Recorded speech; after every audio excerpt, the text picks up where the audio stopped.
Welcome to episode 138. I think, of the Quick Time Event Podcast. I am one of your hosts, Josh, and as always, I am joined by my partner in crime, John. I will neither confirm nor deny that it is 138 because I was partially to blame last time we were wrong. That's fair. The Quick Time Event Podcast is a chance for John and I to get together each and every week to talk about all of the nerdy things that we love. This week we have quite a bit to get to. We're going to talk about video game movies because we do that every once in a while. And it seems like there's a few more rolling in here in the relative near future. So we're going to talk about that. We're going to discuss Xbox's continued spending spree, I guess. They're hungry. What do you call like a shopping addiction? Isn't there like a word for that? Like listen, Microsoft shopping is just spree, I guess. Microsoft is just treating themselves to a little bit of retail therapy right there now. You go. Sure. It's just the scale of which you and I consume and they consume is a touch different. Sure. We're going to talk about some PlayStation Store news that you may or may not have heard about. And then also, we got a couple little stories about people that we care about. I.e. Reggie Fils-Aime. I don't know how you say his name. I feel like Mignon. I feel like I should know how to say his name. He is probably a high pro. He was at Nintendo for a long time, but I have no idea. It's just Reggie. That's Reggie. The problem. Yeah, it's just Reggie. And then he's Reggie Nintendo. Mr. Nintendo. Yeah. And then Ikumi Nakamura is back, baby. So we're going to get to all that. But before we do, let's do a little weekly recap. What you been up to? Well, first, before I get into what I've been up to, I would like to share some cursed knowledge with you. Are you ready for this cursed knowledge? Maybe you won't be bothered by it that much, but it bothers me. Okay. I'm ready. I am prepared. I've mentally prepared myself for what's to come. So, logically, the weekend is the end of the week, correct? Yes, that is literally what the word weekend is. Like it's got both of the words in it right there for you. Weekend, the end of the week. Yep. Sure. So that's how the week ends. Therefore, Monday is the start of the week. Yep. So yeah, sure. And if you various religions also believe that Sunday is the final day of the week based on various creation beliefs. Sure. Anyways, with that in mind, Thursday is the middle of the week. And I hate it. Yeah. I mean, I hate it so much. Here's the thing. After you get to a certain age, or really maybe not even that, like when I think about the week, I think about Monday through Friday. It's the week and the weekend. Yeah. I understand that a week is a predetermined amount of time that goes from Monday, or if in most of the world, the week starts on Sunday through Saturday.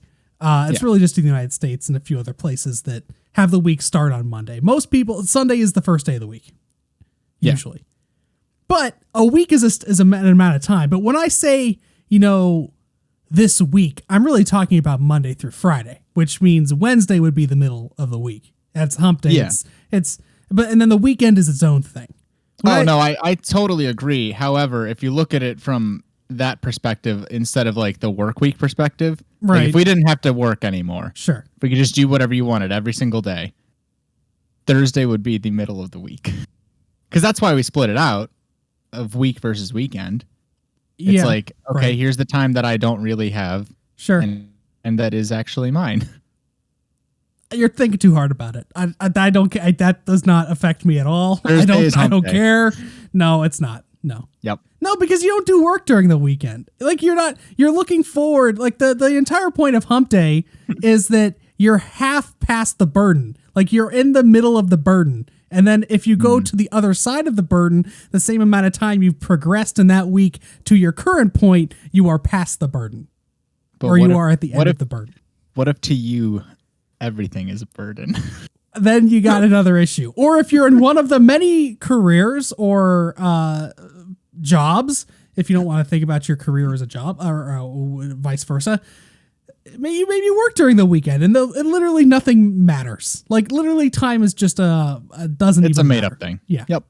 But if you're one of the 9 to 5, like Monday through Friday, typical people, Wednesday is still the middle of the week. I'm never gonna think of Thursdays like I don't know. I think of the work week being the week, and then the weekend is its own thing. The weekend is the reward. Here's the other thing about the weekend. It doesn't like the amount of time, the 48 hours that are Saturday and Sunday. They're basically just one block of time. Like I don't think about Saturday being it's just like yeah. It might as well just be one big day essentially. Like I don't know. I don't care.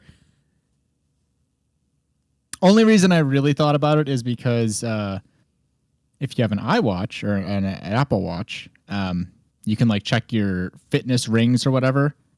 And if you check your progress for the week, it has Thursday dead center. And I was like, why the fuck is Thursday dead center? Like, this doesn't make sense. And then I realized I was like, oh, I see what they're doing and I don't like it.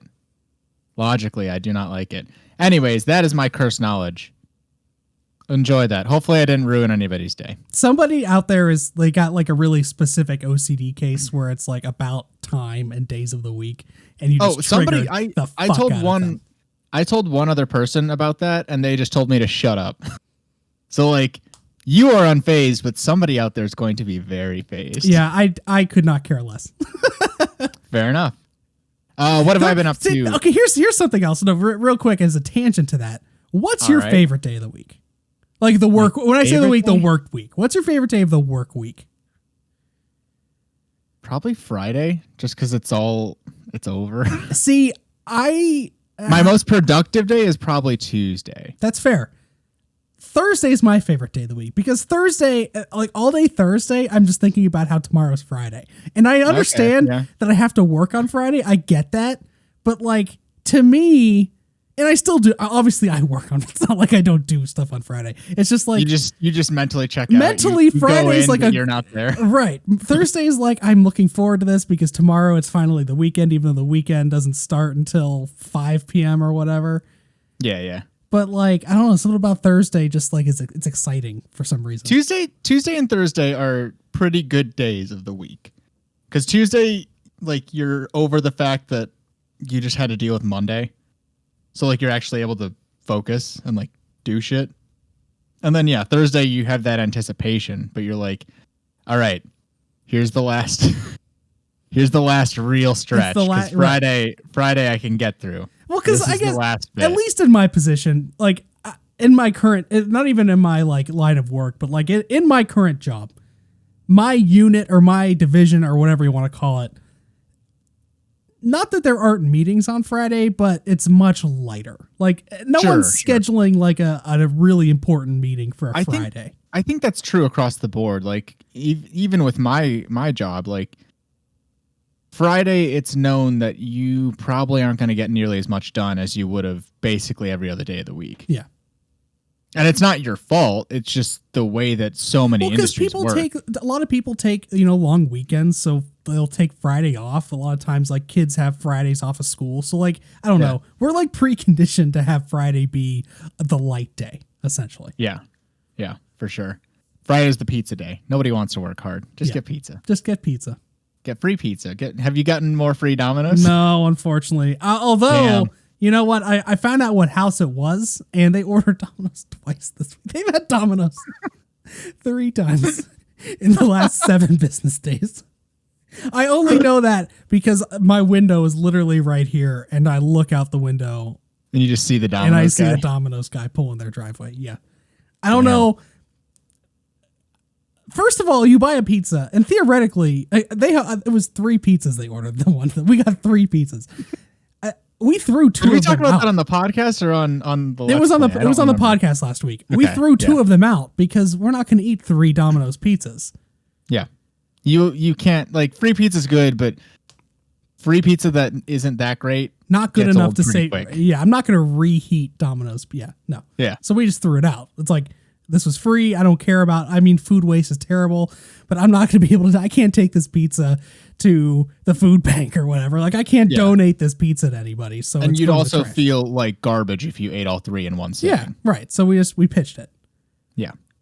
But like normally if you order pizza, you'll save it, right? Like, so how many, do they eat pizza every day? Maybe they just don't cook. Maybe pizza is their food. Their whole diet is just pizza. Domino's pizza on top of it. Yikes. Stomach of steel. Anyways, what have I been up to? I have been up to, I don't know what it is recently, but I feel like I'm doing nothing. I'm right there with you. I don't know why. Like the days just pass and I'm like, I swear I did something, but I don't remember what it was. But as for like video game, nerd culture, blah, blah, blah, that kind of stuff, I fucking rammed my head against the wall and beat all of the Celeste B-sides except for the core. I stopped at that one. And I started to do the like second half of the Farewell DLC, which I needed all those hearts for, which is why I did the B-sides. Right off the bat, they're like, hey, here's this new skill called wave dashing. I can't get it to work. Like I can, but I can't get it to work right. And it's driving me insane. So I have put the game down for a little bit. Did you ever go ahead. Take a break? That's a good idea. Did you ever finish Spider-Man? No. What made you put down Spider-Man to pick up a game you haven't played in 3 years? I don't know. I wish I knew. I wish I had an explanation. I do plan on playing Spider-Man, especially now that I've put down Celeste. Like I'm tabling that for probably a couple months.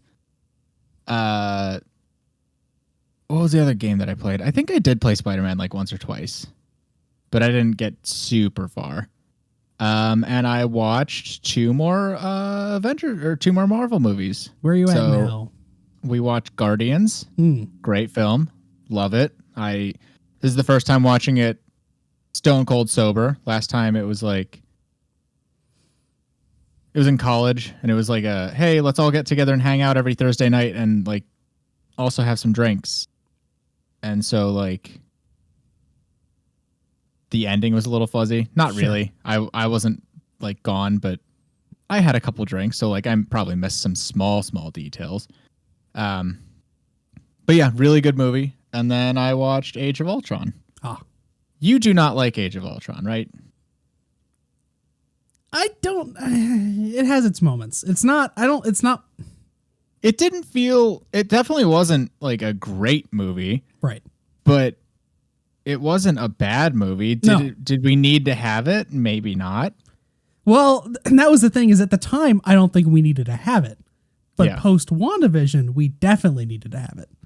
If you go and watch WandaVision, my opinion will change. Yeah. There's a lot that they did there that is really interesting, and they're going to build upon going forward. Like that's, at the time, I did not like it, and I still don't think it's like, it's definitely at the bottom, like not at the very bottom, but in the bottom 3 or 4. That's reserved for Dark World, right? Marvel movies. Yeah, it's like Thor: The Dark World, Iron Man 2 maybe, and then that one's probably above there.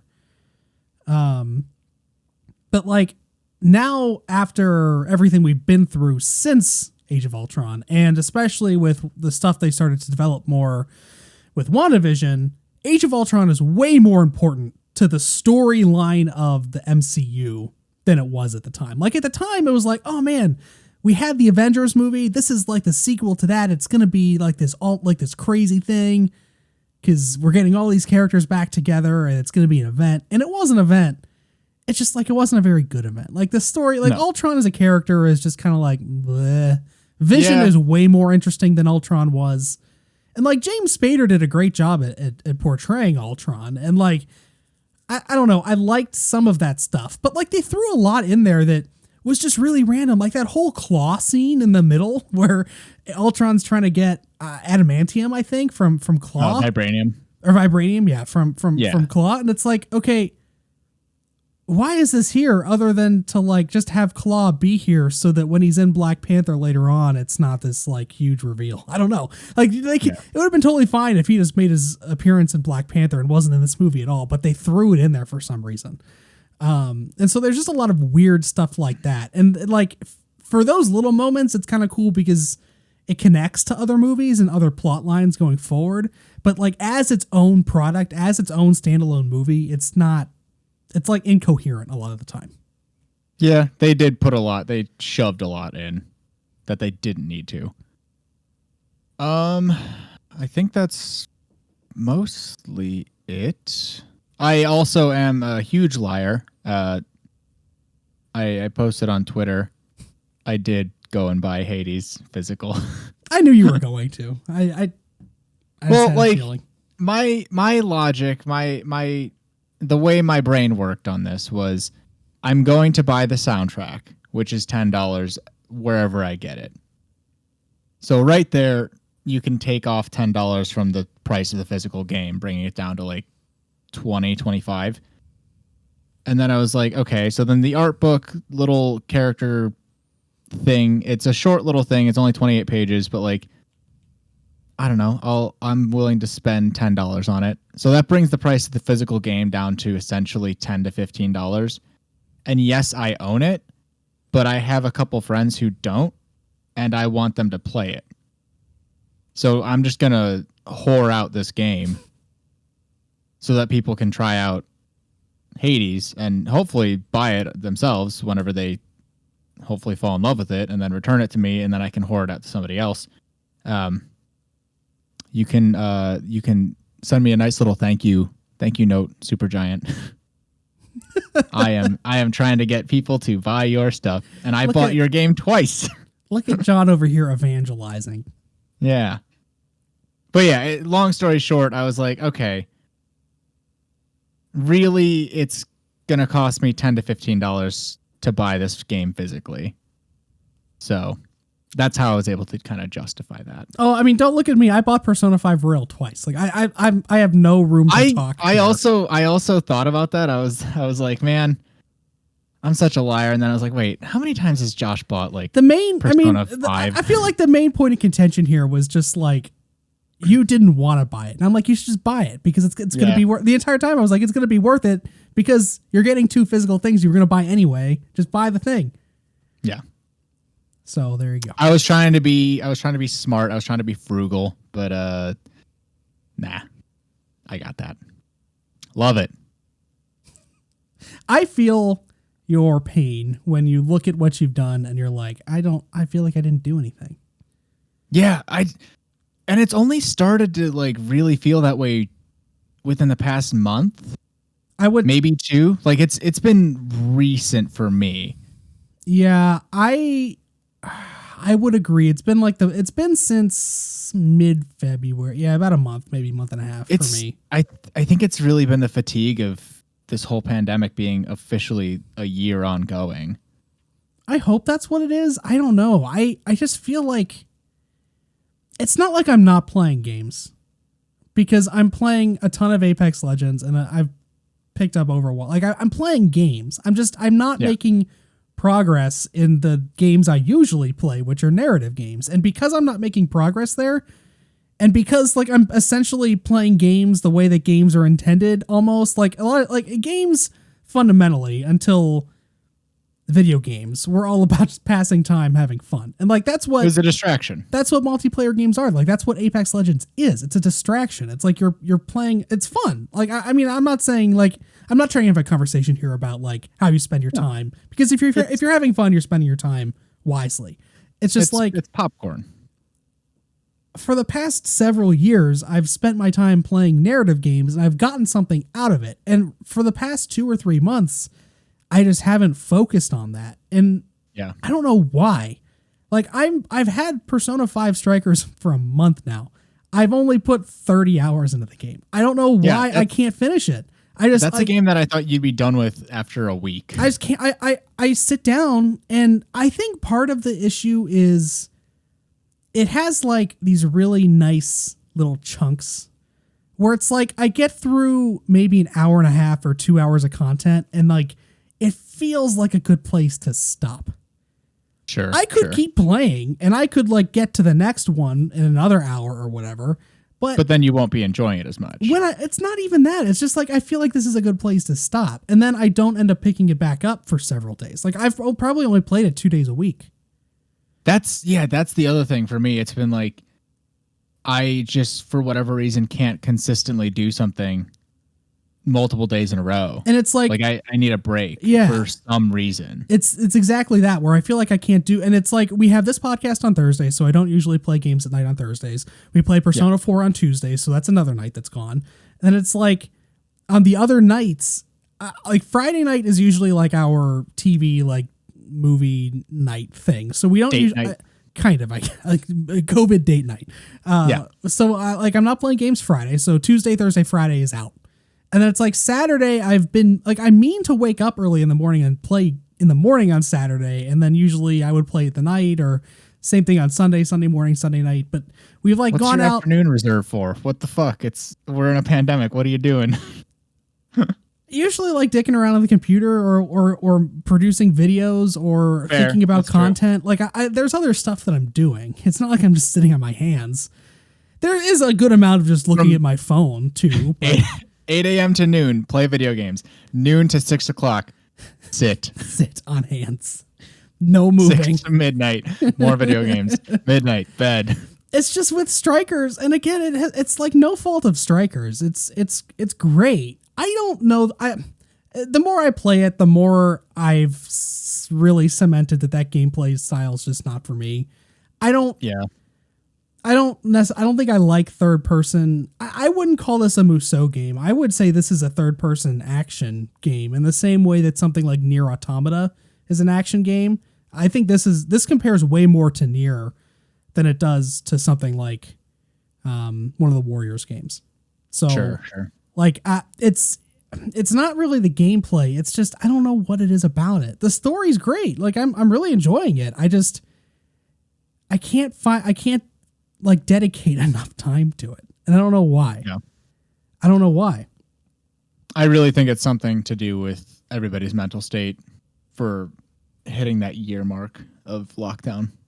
I will say I also think that it's a big fault of Apex Legends, to be completely honest. Sure. With that being said though, I think I'm almost done with it. I'm very close to finishing off the season pass.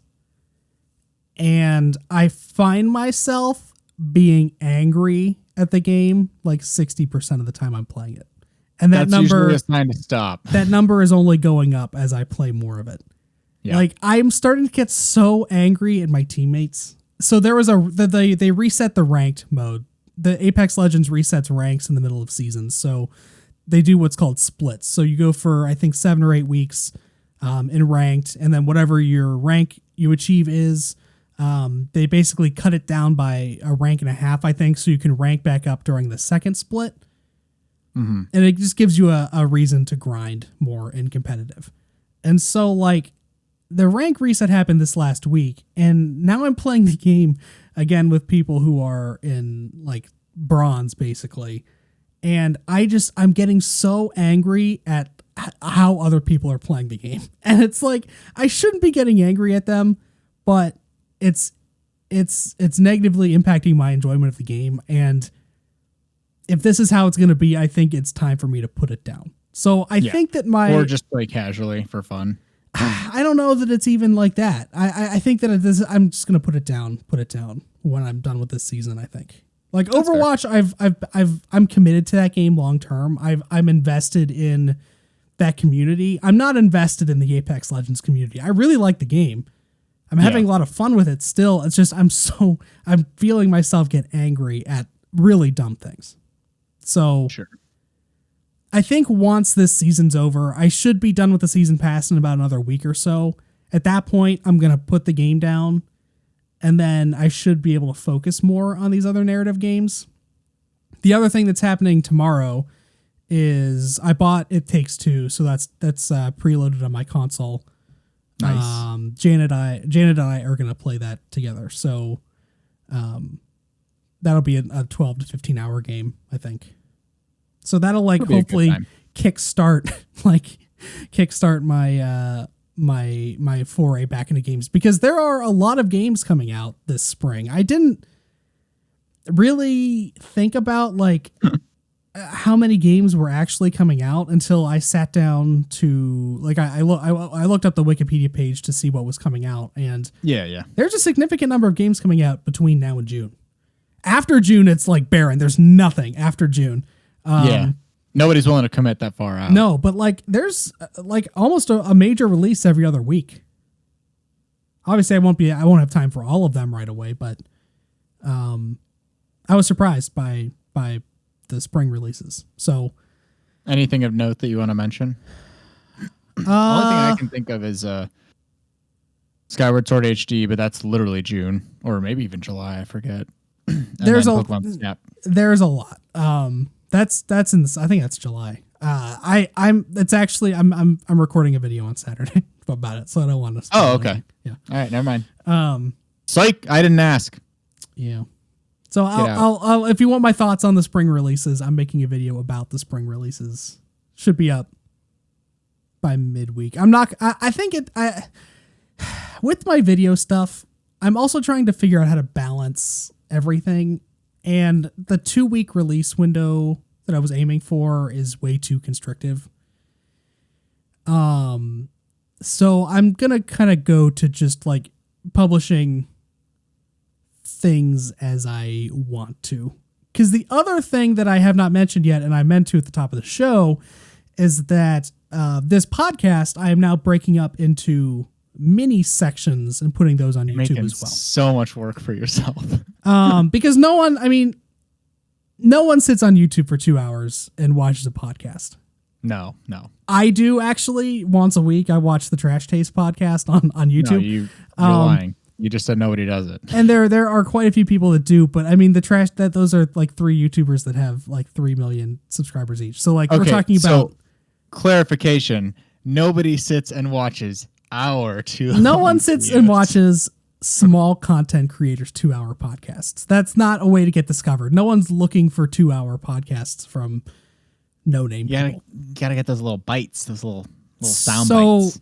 So I'm starting to break out the podcast into topics. Not every topic is going to get a video, but the ones that are like the ones we have the most discussion on, or I think the ones that we have the best discussion on, I'll break out and put into little snippets. So I'm doing like 2 or 3 of those a week. So like from a channel perspective, I'm putting out content almost every day. If you look at the podcast and then 2 or 3 little videos, and then the Let's Play series, which also no one is watching. With the Let's Play series, I've like just resigned myself to the fact that we promised Extra Life we were going to do that, and I'm having fun just playing Persona 4 anyway. Oh so yeah, it's a good time. I'm invested because you and I are playing it, not because like it's doing numbers. Yeah, so but in no way is that attracting anybody to watch our content at all. At least on YouTube. I wish people would. We get a chatter here or there, or somebody viewing on Twitch here every now and then. But on YouTube, there's really no one watching it, which is fine. I'm not like saying I think people should watch it, because again, that's a 4-hour Let's Play video that's not edited at all, which I could take time out to edit, but then I wouldn't maybe have time for some other stuff. So it's like, you have a full-time job, you have a relationship, you have a dog. There's only so much you can do. Sure. You need some you time, and you time should not be feeling like work. Yes. So all of that to say, I'm shooting a video on Saturday. It's not going to be a scripted video. It's going to be a me talking at you video, sort of like a podcast topic, but a higher production value. Like an SNL monologue? Sort of. I almost, so my idea, like I'm trying to figure out, because here's another thing about content creation, is I'm trying to figure out like renewable content. I want to have something that I do like a podcast every week, where like I can continually create content around that idea. Like having these one-off videos. You don't have to come up with a new thing every single week. Sure. So what I'm going to start doing, what this video is that I'm producing this Saturday, or starting this Saturday, is a seasonal preview. So I'm going to do 4 of those a year, one for each season. I'm going to preview all of the games, all of the not all of the games, but all of the major games that are coming out each season. And so that'll be one that I can do 4 times a year. I'm trying to think of something I might be able to do like monthly around maybe, I don't really know. If you have ideas, if anybody wants to pitch me content ideas, let me know. But I'm trying to think of things like that I can do. I pitched a great idea in the Discord server earlier. What was it? We'll talk about it later. Okay. It kind of goes with one of the topics. I can't remember what it was. However, you will. That's where I'm at right now. That's what I'm doing. And I think that's also part of the problem I'm facing with strikers. It's like I'm with like Apex, I have tasks I need to do in that game. It's also almost like a job where I log in. It's like I look at the dailies and I'm like, okay, I need to do 400 damage with a Volt. I need to do. Gotta check my email. Gotta check my email. Gotta go to this meeting. Yeah, exactly. I look at the dailies and it's like, okay, I need to do this, and this, and then I can log off the game. So like I'm forcing myself to play that game to complete those things so I can finish off the season pass. And again, it's not like I'm not having fun, but that's the reason I'm logging on. It's not necessarily to play the game, it's to complete those tasks. And I'm also having fun. I think it goes back to what I was mentioning a couple weeks ago where I like sometimes you just need somebody to tell you what to do. Yeah, you're not wrong. But like no one's forcing so much easier. No one's forcing me to get onto Persona 5 Strikers. Like there's nothing that's like, okay, you need to do this or you're not going to get this day in Strikers. Yeah.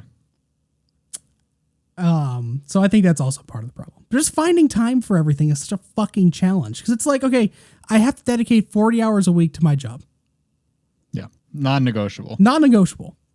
On the other side of that, it's like, okay, I'm living with another person who I love very much and I need to spend time with them. And then on the other side of that, it's like, I really want to do this content creation thing and like try and put out stuff. And that takes time. And then I also want to play these multiplayer games. I also want to play these other games. And I also want to draw. And I also, there's way too much time. There's not enough time. There's not way too much time. There's not enough time. There's way too much to do. Yep. And by the time you're done with the first 3 things, you lose the motivation to do things 4, 5, and 6. Yes. It's a struggle. It is such a fucking struggle. It's like, why can't I just... It's a first world struggle for sure. Because like, our issues are for sure laughable compared to half the world. Our issues are like, how do we spend leisure time? Yeah. And my issue right now is that I want to spend my leisure time doing stuff that is borderline leisure time. It's like not like most of the time and even with like games it's not because half the stuff that you're doing like could be a job. Sure. If it goes well enough. That's the thing. Like there's that underlying tone of like, if this takes off and like the ball gets rolling, this could become a source of monetary income or whatever. Yeah. And I don't look at gaming as a job, and I don't necessarily look at that. I mean, in the back of my head somewhere, I hope that happens, but sure, I can't control most of that. Like I'm trying my best to put this out, but I don't know that anyone's going to connect with it enough to like make that happen, which is fine. Like I'm not expecting anything. It's just like, even with gaming, even with playing Persona 5 Strikers, I think about that when I play games. Like when I play games, I think about this show and I think about like critically how I'm going to talk about this game on the show or in other content. And it's like, even at that point, like my leisure activities are seeping back into this borderline leisure activity kind of thing. So it's like, it's just exhausting. It's exhausting. It sounds like it. I think that's about it. Falcon and the Winter Soldier, very different from WandaVision. Very different. Assumed it would be, but it's back to like typical MCU style stuff. Like it very much feels like an MCU movie, whereas WandaVision was much, much more experimental. Yeah. However, like there's some parts of this show, at least with the first episode, that they went into really just like obscure things like that you would never think would be in something like this. Without spoiling too much, one of the characters goes to a bank to get a bank loan. And like, he can't get the bank loan because he's technically been dead for 5 years and has no proof of income over the last 5 years. And the bank guy's just like, sorry. And sorry. At one point they were talking about, I guess it doesn't have to be an Avenger. They were talking about like, how do the Avengers get paid? Like that was something that they talked about in that bank scene. And it's like, I never thought I would ever, like, first of all, I've never thought about this, period. I've never thought about how do the Avengers get paid. That's like something that like super nerds sure argue over on the depths of the internet. Right. But we got a scene in Falcon and the Winter Soldier where they talk about, do the Avengers get paid? How do they get paid? And after this 5 year, where everyone's been gone for 5 years, then blip back into existence, how are we dealing with that from like a fucking financial perspective? Because essentially everybody's been dead for 5 years. Now everyone's back. And it's like, how do we handle that? Yeah. And they're addressing that in the show. And it's not something I really thought ever, like I never thought hard about it. You never thought you'd get a canon explanation for like a real life issue? No. A real life relatable issue that like you can actually understand. Yeah. Yeah. It's been about I'll get there. I'll get there someday. Been about it for me. My Hero starts on Saturday. Fucking hell. Gonna have to subscribe to Funimation, I think. So add in yet another subscription. Lovely. You could just wait until it's all out and then subscribe for a month and binge. Why would I do that? Why would I do that and then miss out on the water cooler? Here's why. Because you already are overwhelmed with things to do.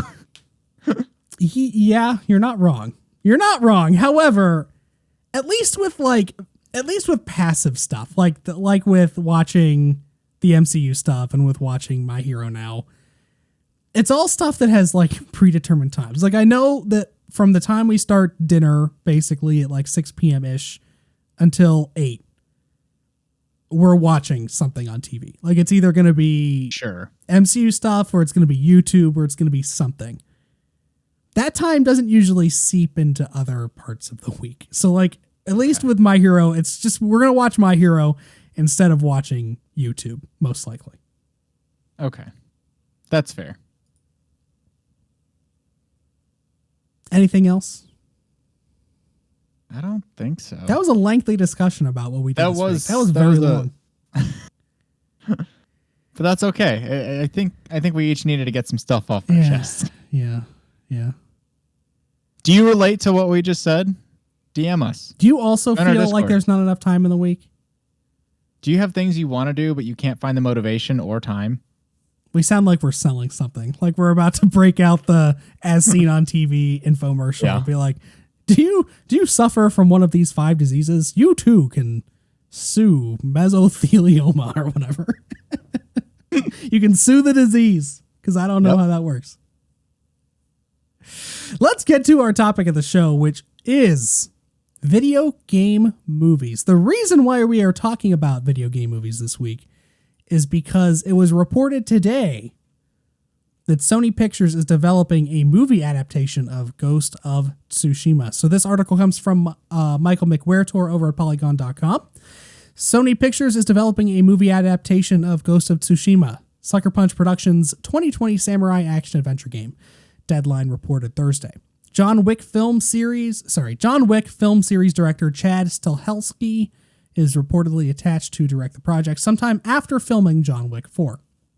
We are happy to partner with Sony Pictures to make this happen, Ghost of Tsushima director Nate Fox said in a post on the PlayStation blog, and Jin is in very good hands with the film's director. Chad Stahelski created something special with John Wick. His vision for what could be, backed up by years of experience, combined to create some of the finest action scenes ever created. If anyone could bring to life the razor-sharp tension of Jin's katana combat, it's Chad Stahelski. Ghost of Tsushima is the latest project for PlayStation Productions, the division formed in 2019 to oversee film and TV projects based on PlayStation franchises. So far, that includes a major motion picture based on Naughty Dog's Uncharted series, a television series for HBO based on The Last of Us, and an adaptation of car combat franchise Twisted Metal. I forgot about that one. I didn't know about that one. So PlayStation Productions has 3 games in production with The Last of Us, Uncharted, and Twisted Metal. Now they have Ghost of Tsushima. Ratchet and Clank also got a movie a few years ago from PlayStation. And it doesn't look like things are slowing down anytime soon from Sony films. This comes after a rumor started earlier this week. Now, the rumor is unsubstantiated, and it's from a website that is not super mainstream. It's from a website called Giant Freaking Robot. Yeah, I have it open, and a little tab just popped up that says Giant Freaking Robot will notify you when we post a story you want. I am not hitting the continue button there. No, so this article comes from Drew Deitch over at Giant Freaking Robot. Demon's Souls was the first, exclusive. Sony's Demon's Souls video game is getting a movie. Exclusive. Yeah, exclusive because you made it up. Demon's Souls was the first entry in the now hugely... Let me get to the part that actually matters. According to our trusted inside source, the same one that has provided Giant Freaking Robot with multiple confirmed exclusive scoops that have included the reveal that Bruce Wayne's parents will be evil and Robert Pattinson's the Batman. I did not know that was a thing, but apparently Martha and what's the Wayne? Oh God, what is his dad? I know that his dad is a shithead in a lot of the comics. I think he was a billionaire, so sure. He did some dubious shit. He was a shithead in the Arkham games too. I think it was in an Arkham Knight. I think the entire game is about how his dad was a shithead essentially. Yeah. Anyway, apparently this person has had exclusive confirmed scoops in the past.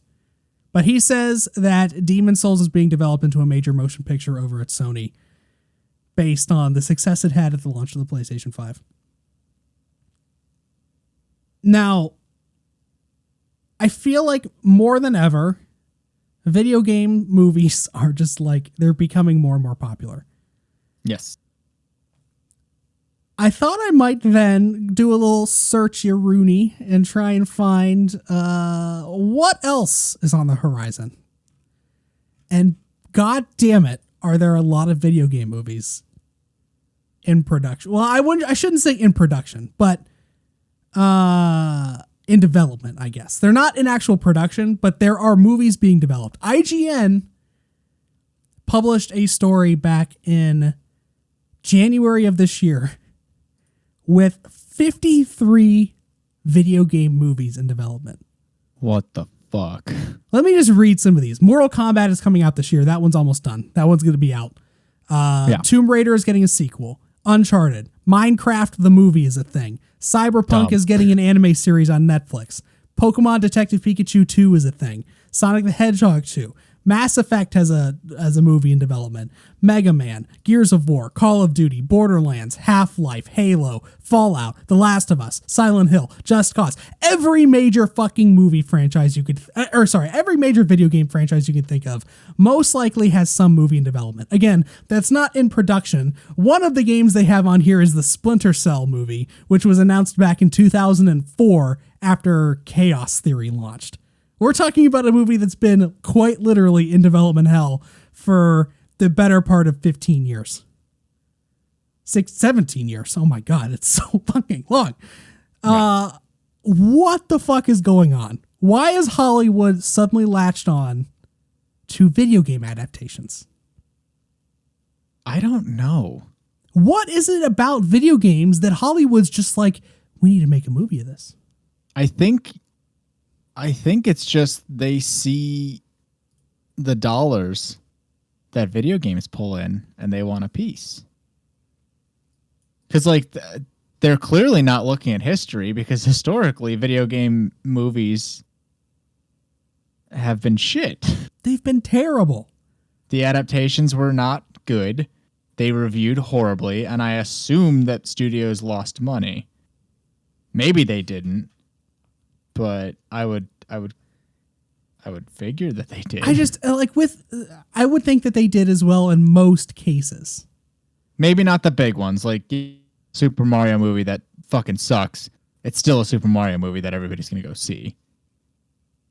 Also, yeah, there's a Super Mario movie being created by the Minions people, so that's something that's coming out. I look at this and I don't understand. It has to be the dollar signs, like just the amount of money, because I don't think it has yet, but gaming is, maybe it has surpassed Hollywood. I feel like video games are taking money away maybe from Hollywood. Like as gaming gets bigger, I think that film production and film maybe is getting, maybe not decreasing, but it's not growing. And they see the exponential growth of video games, and they look at what they're doing, and it's like, well, why can't we have that? Yeah. And what better way to do it than to just rip straight out of that world? Because they already have, like, we don't have to pay people to write original screenplays. We can just take directly from them. Yep. No new characters. We know what they look like. Easy. I think it's also hubris. I think it's their pride where they're like, oh, yeah, all these other video game movies sucked, but that's because we didn't make it. So that's the thing. Like, look back at video game movies. And this is something that, like, there are examples of not bad video game movies. Yeah. But are there any real examples of, like, video game movies that should exist? Because I think about so first thing I try and think of are the good movies, the video game movies that were made that were not total shit fests, like not the Mario movie from the 90s. And I think of things that have come out recently, like Sonic the Hedgehog, like Detective Pikachu, like Tomb Raider, like Ratchet and Clank. And of those four, the only one that I think really needed to exist, or maybe not even needed to exist, but like it feels better to me, is Detective Pikachu. Sure. Because at least with Detective Pikachu, it's an original story. I understand it was a 3DS game, but with it being a 3DS game, first of all, it took forever to get to the West. So it was in Japan for a long time. And then I think it took like 2 years or whatever for it to be localized. By the time it came out in the West, either people had moved on from the 3DS or it didn't sell well. Like, it's not something that a lot of people knew about or talked about. Yeah. And so since nobody really played Detective Pikachu the game, to get a movie of it is cool because it brings that to, like, it allows more gamers to interact with that property. There is one more that I think fits into this line of thought. You probably didn't think of it because it came out in 2012, and who's thinking about 2012 at this point? But I would argue that same line of thought, that same logic applies to Wreck-It Ralph. I don't think that's a video game movie. I mean, it's based on Fix It Felix Jr. That's a real game. No, it's not. Yeah, it is. Is it? Yeah. It launched in 1982. It was a Sega game? Where else did it go? I swear that was a game they just made for. I thought that it was a real game. No, Fix It Felix Jr. was published in 2020. Wait a minute. Okay, maybe it is. Sega Genesis. Yeah, it was one of the most popular 2D platform games ever made, according to somebody's quote. Launching in 1982. Okay, I guess I feel a little bit better than that. But like with that one, it's Pixar. Like, I don't know. Or was it Pixar or was that Disney? Wreck-It Ralph's I thought it was Disney. No, you're right. It was Disney. I guess that counts. I'm just saying that so for the past 20 years, we have two examples of movies that came out that deserved. But with Wreck-It Ralph, it's a reason. Okay, it's based on Fix It Felix, but is it? Felix isn't even the main kid. He's barely in it. Yeah. So, like, the entire plot line is something that was entirely created by Disney. That has nothing to do other than it featured video game characters. Like, I get, okay, it's in the same realm, but it's not, the movie wasn't Fix It Felix, you know? Like, it wasn't based on the game. It just had the game in it. Whereas something like Tomb Raider or something like every other video game movie we're talking about is based on the actual game. It's a story that's taken from that game, or the story of the game just redux. Yeah, I see what you mean. And I guess you could look at it as Hollywood wants to, like what I just said with Detective Pikachu, where it's allowing people to interact with this story that they hadn't heard before because they never played that game. I guess that counts for everybody else that watches movies and doesn't play games. The question I have, though, is who is that? Who is going to watch Detective Pikachu having never played a Pokemon game? Who is going to watch, like, the Uncharted movie if they've never played the Uncharted games? That population of people, I think they believe, is a lot bigger than it actually is. It's just like, yeah. I don't understand why that's like their target. Because to me, I would think that you would want to make a movie, if it's based on a video game, you would want to make it for the people who play that game, right? You want to make it for the gamers that love that series. Yeah, give them more details, more backstory on certain things that aren't as covered in depth as much in the actual main series game they're based on. I think that's the key, is like, in order for a video game movie to be worthwhile, it needs to not just be a rehash of stuff that's from a game. It needs to respect the source material, but also contribute something meaningful. Yeah. And so, definitely agree. Yeah. It's a cash grab. They want easy work and big bucks. It's such a shame, because it's like, why we're going to get this massive, it's probably not true, but like, this Mass Effect movie has a pretty good chance of coming out before the next Mass Effect game. It's like, why? Who wanted this? We don't want a Mass Effect movie. Everybody who loves Mass Effect wants another Mass Effect game. Yeah. We don't want a Splinter Cell movie that's been in production for 16 years. We want another Splinter Cell game. I think that's part of the challenge too, is that like, it's so much harder. I feel like it's a lot easier to go from something that you are passively consuming to something that you can then actively consume. I know that there was a whole shit ton of games that came out that were based on movies that were just god awful in the early 2000s, where it was like, okay, the movie did well, so let's make it. It was the flip of this current situation. Exactly. It was, hey, the movie did well. Let's make Shrek, rip that off. Let's make Shrek 2 the video game. Yeah, and it was a shitty game and didn't sell well, but they still fucking came out with it because I guess basically no work had to go into it. So you have the exact opposite thing happening now, but I feel like you have an extra hurdle because it is harder to get people to care and empathize with something that was once something that they were actively engaged in to now passively engaged. Plus, it's such an uphill battle. Like, this is the entire, and it's also the opposite of books to movies. 9 times out of 10, the book is better than the movie. There are some examples where the movie's better, but books are better than movies because books allow you to give the plot over hundreds of pages and dozens of hours instead of trying to cram it down into an hour and a half to 2 hours. Uncharted games are 15 hours long. A lot of it is gameplay and shooting people, which is, Nathan Drake is a fucking mass murderer. But like, yeah, I don't know.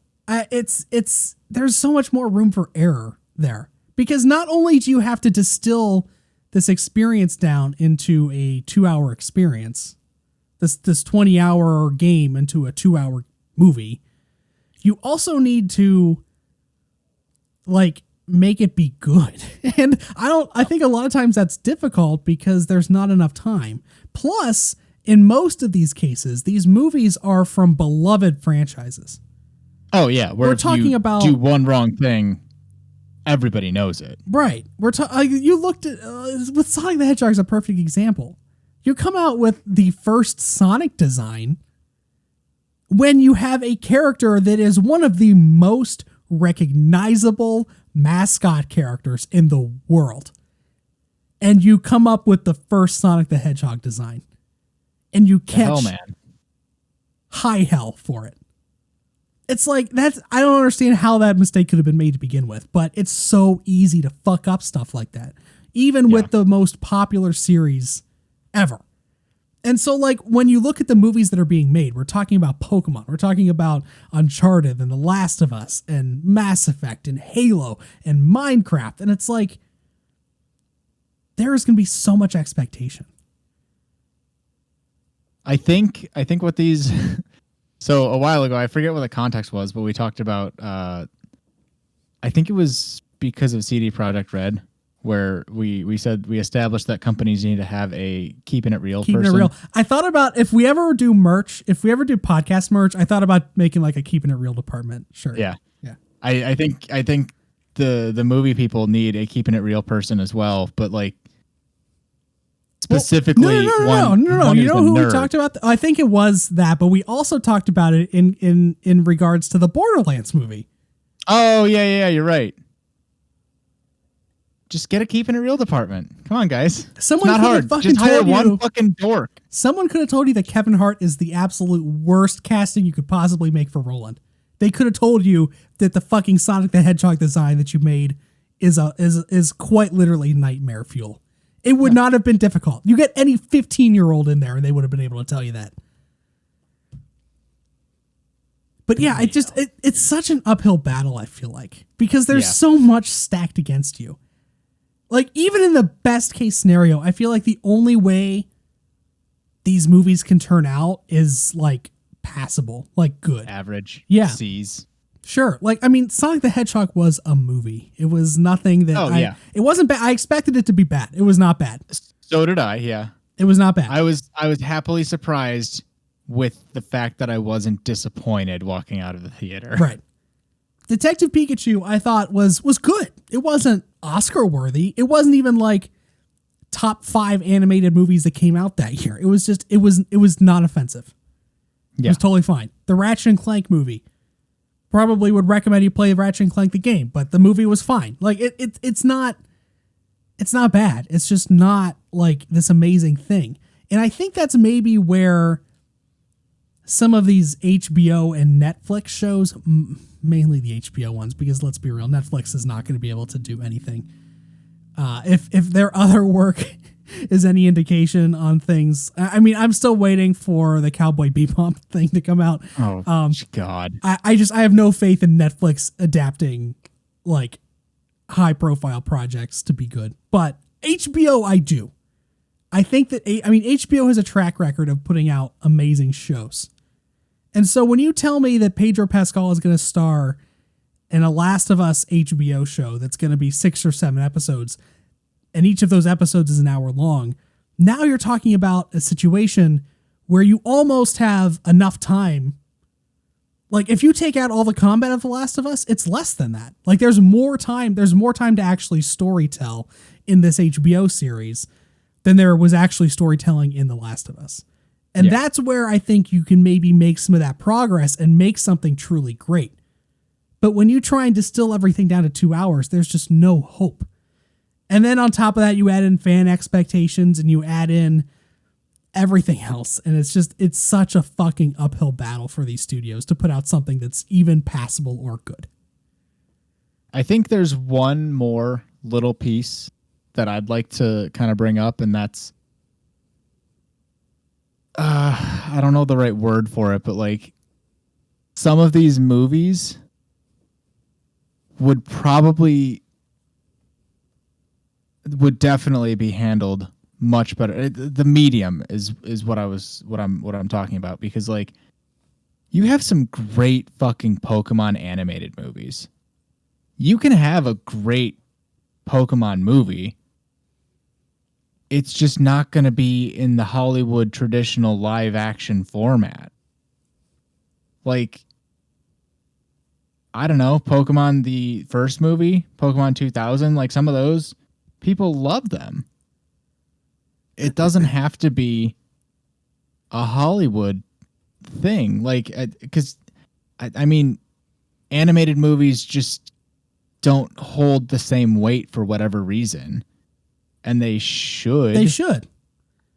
I mean, even some of the best animated films of all time. You got to pick the right format for the story. And like everybody's trying to force this cookie cutter Hollywood live action to everything. And that doesn't need to be the case. I would even argue that not like live action, I would even take out of it. Because when you look at what, and granted, this is maybe a little bit different because it's a proven product at this point, but like when you look at what Disney Plus is doing with its series, The Mandalorian was fucking amazing. Is fucking amazing. Yeah. WandaVision was great. The Falcon and the Winter Soldier, for the one episode that's out so far, is great. And that's not Hollywood. Like it's not necessarily TV either. It's this weird middle ground. But it's still a much better medium to tell a story, especially a story that's as developed as a video game story. Yeah. Because you have so much more time to work with. And maybe it's not like this big budget, like Hollywood blockbuster type thing, but does it need to be? I would much rather it be good and be on Disney Plus than have it be mediocre and be in a theater. Yeah. I think I don't know why. I mean, I know why Hollywood's doing this, but there's so much better ways to get extra content for beloved series out there. And Hollywood blockbuster movies is not the one-size-fits-all solution. And I really think this is going to come back and bite them eventually. Because people, especially now with the pandemic, because I don't think theaters make it out of this. Like they've been taking bailouts and like they're going full steam ahead with like movies are only going to be in theaters again starting in 2022, and I just don't believe it. I don't either. I don't feel like I'm going back to a theater. Like COVID aside, I don't miss that experience at all. Oh yeah, even before the pandemic,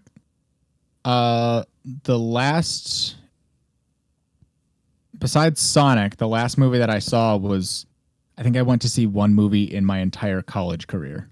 And that is, we're not in the minority there. People don't go to the theaters. That's why they're having such a hard time. And they're pushing these like mega midnight premiere movies, like the MCU movies and the Star Wars movies. They're pushing that because theaters are closing. We see theaters, again, even before the pandemic, we saw Regal Cinemas close a bunch of stuff. We saw like those weird like movie pass things where you could go and see as many movies as you wanted to for that monthly subscription. And that wasn't even profitable. They had to close those because they weren't making money on them. It's just like I feel like what's the word for like the future has already been decided. Like we already know how this is going to go. The die has been cast. The die has been cast. Yeah, Alia Yakta asked. The die has been cast. We know that this is not going to be the future. I think that, again, there will always be a place for a major Hollywood picture in a theater, but by and large, I don't think this is what consumers want. They would much rather, they don't want to pay $30 to take a date to the movie, let alone kids. Like if it was a family of four, you're talking about a $60 probably, and that's before food. Yeah. You're talking about like $200. $200 probably for a 2-hour movie. In what world is that anywhere near acceptable? Like that's so much fucking money. When I have a 70-inch TV in my room, in my family room, and I can watch everything right there and I'm totally fine with it. And you're not surrounded by strangers. Not surrounded by strangers. Don't need to worry about fucking gun violence because of the fucking nightmare country we live in. It's like, there's just no reason to go to the movies. And nope. I really think the pandemic, I think there's a lot of people that are not going to go back to the movies after the pandemic because it's just why? Yeah. Why would we? The pandemic was the nail in the coffin for the movie theater industry. Not the movie industry, the movie theater industry. Sure, but with the death of, I think, a lot of these theaters, a ton of the smaller theaters have already gone out of business if they're not already, if they hadn't already. And I think more are moving that way. I think that with the death of a lot of these movie theaters, you're also going to see Hollywood have to change how they put this content out. Oh, yeah. And luckily, I mean, kudos to them on being agile, but I think that Disney Plus and HBO Max and these other streaming platforms are a great way to do that. Even if they charge, like Disney Plus is charging $30 to watch like a movie the first day it comes out, I'm fine with that because I would have spent that going to the movies anyway. Yeah. Way more than that. And now you can have like a nice meal that you're happy with and not paying out the ass for. Yeah. So I'm curious to see how the pandemic impacts movies, and I don't think we're really going to see that until next year, really. Probably. But with all of these high profile video game movies being released too, my last question on this topic is how long does it take? Like, how many of these 53 movies that IGN listed have to come out and either not earn their revenue back or be critically panned? Most likely both, before this fad dies down. Does it die down? I think it's really going to depend, because it will if the lesson is beaten into Hollywood's skull. If they have continual releases with losses, after like 10 movies, they'll figure it out. However, if in that 10 movie spree, there is one golden child who makes money, then the cycle is going to fucking reset. It's so fucking weird because we have seen that for 20, 30 years. Since video game movies first started coming out in the 90s, they've been shit. They've been just a load of just fucking shit. Yeah, they've been bad. Some of them have made their money back. I don't think any of them have done like extraordinarily well to the point where they've like revived series or anything like that. Like, no. In some cases, it didn't help at all. I think in almost all of them. Like with the Tomb Raider movie, you didn't see a boom in Tomb Raider sales. Like the people were going out to play those games. People weren't hyped to play Tomb Raider. Exponentially more kids going out as Lara Croft for Halloween. Exactly. You don't see that shit. I don't think that Detective Pikachu. I think that did Let's Go Pikachu come out that year? Was that the same year? If it wasn't, those games sold fine, but Pokemon is Pokemon at this point. People are going to buy those games regardless. Yeah, that's Pokemon's an established thing. It's fine. I don't think that this I kind of expect this time. I have expectations for this Uncharted movie. I have expectations because at least with these PlayStation movies, Sony is producing the movies. Yes. Because Sony is producing the movies and they also own the IP by virtue of it being PlayStation's IP, I expect a certain level of quality out of this. Yeah. Which is going to be a double-edged sword because if they do well, then Hollywood says, oh, fucking full steam ahead, release all the video game movies that we can. And if it doesn't do well, then you're going to be really sad. Yeah. Which is again, like they're not looking at it the right way. Like they don't understand that like PlayStation, like Sony is the IP holder. They know what they're doing because the people who made those games work there, It's the whole mindset of at the end of the day, when these movies are released, Sony will hopefully look at it and see something that they're proud of. Whereas these Hollywood studios will see something, they'll look out and see something that they are hoping will make them money. I think that they don't give a shit about or respect. Because the other piece is PlayStation has skin in this game. If they come out and they make a bad Uncharted movie, Uncharted is not like You sully, it's gonna hurt their video no game pun IP. intended. You sully, no pun intended, Uncharted's name, and you no longer get to sell Uncharted as well because it has a bad mark on it.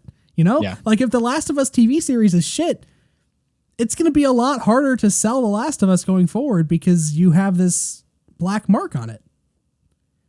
And Sony, the world would be such a better place if like everything was done out of a place of passion and respect instead of just for money, pure dollar signs in your eyes. It's like that cat. It's Tom from Tom and Jerry when he gets those big dollar signs in his eyes. He's like, Yep.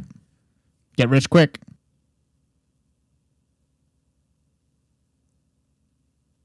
I know what the thumbnail is going to be. It's going to be that horrible Koopa from the Super Mario movie from the 90s. That horrible King Koopa. This is so terrifying. He looks just a big turd. Big turd man. Big turd man. Are you going to put a toad? No, it wasn't. Was it a toad? No. Honestly, what the fuck was anything in that movie? Like, honestly. John Leguizamo was fucking Luigi. I mean, Sid the fucking sloth from Ice Age was Luigi in that movie. I can't take anything that movie has to say. All right, that took a long time to get through that topic of the show. So let's get to some of these other stories. So I think the rest of them will be quicker. Let's talk about Xbox, because Xbox is doing some stuff, because they love doing stuff over that Xbox. They are exclusively doing things that I do not like. So let's start. Last week, we had a very long discussion about consolidation in games. There is a topic on YouTube if you want to go watch that topic. And we talked about, it's a scary time. Microsoft and Tencent and the Embracer Group, they're all buying up studios left and right, trying to consolidate down and have a monopoly over IP or try and get close to monopoly over IP. Going back to 10 minutes ago, they also have dollar signs in their eyes, just in a different way. And imagine my surprise when a couple days ago, Tom Warren over at The Verge broke that Microsoft, this is the wrong article. No, ignore that. Sorry. Dina Bass, actually, over at Bloomberg, broke that Microsoft is in talks to buy Discord for more than $10 billion. I feel like Dr. Evil. $10 billion cajillion dollars, because this is just funny money. It doesn't actually equate to anything in real life. Nope. We're talking about national debt here. Like fucking $10 billion. Well, you just bought 7.5. You just bought fucking Bethesda Cinemax Media for $7.5 billion. You're telling me you can more than double, like you can essentially double your spending and spend more than that on a whole nother thing and just like not have a care in the fucking world, Microsoft? Anyway, Dina Bass writes, Microsoft Corp is in talks to acquire Discord Inc., a video game chat community, for more than $10 billion, according to people familiar with the matter. Discord has been talking to potential buyers, and software giant Microsoft is in the running, but no deal is imminent, said the people who asked not to be identified because the discussions are private. Discord is more likely to go public than sell itself, one person said. Representatives for Microsoft and Discord declined to comment. VentureBeat reported earlier on Monday that Discord was engaged in sales talks. The rest of it, after Phil Spencer was like, "Oh, don't worry about exclusives," and then fucking 6 months later, he's like, "Exclusives? Yeah, right. We got them." So it's all rumor and speculation. The sources who do not want to be named. I guess multiple sources have corroborated that Discord is in talks to be sold. However, these same sources say it's more likely that Discord is going to go public rather than selling itself. Yes. So there's obviously nothing concrete. It's just that in the wake of the ZeniMax acquisition, in wake of everything else that's happening in the games industry, this is just like it's flaring it all up. it's escalating the issue. We talked last week about we don't want escalation. Nope. We don't want people going out and just having a buying war. Yeah.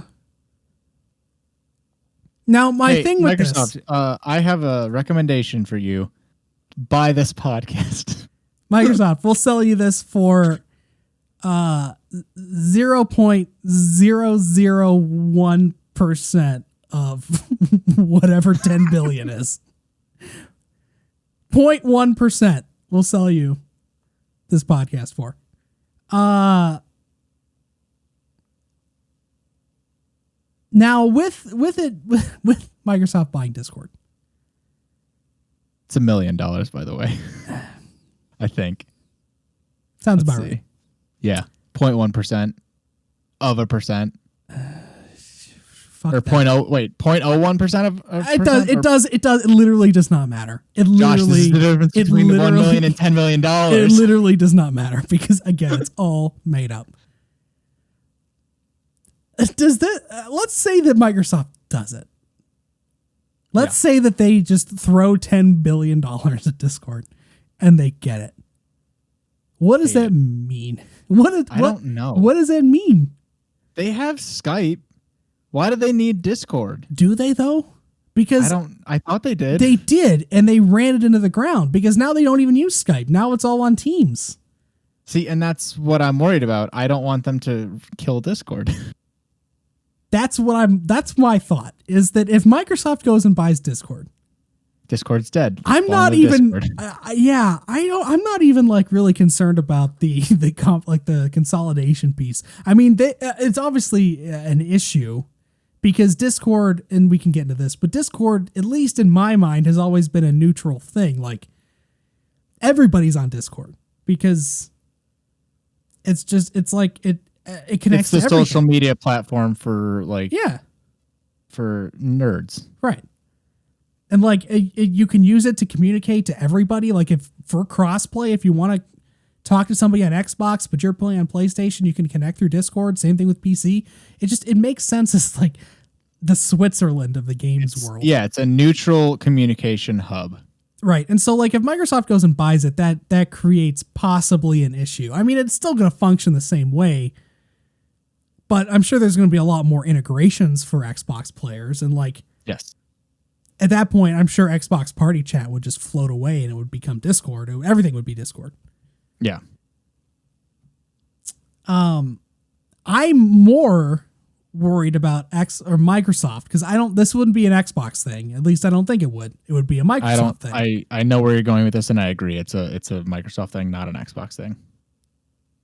I don't trust them with this. They're gonna kill it. They're gonna kill it.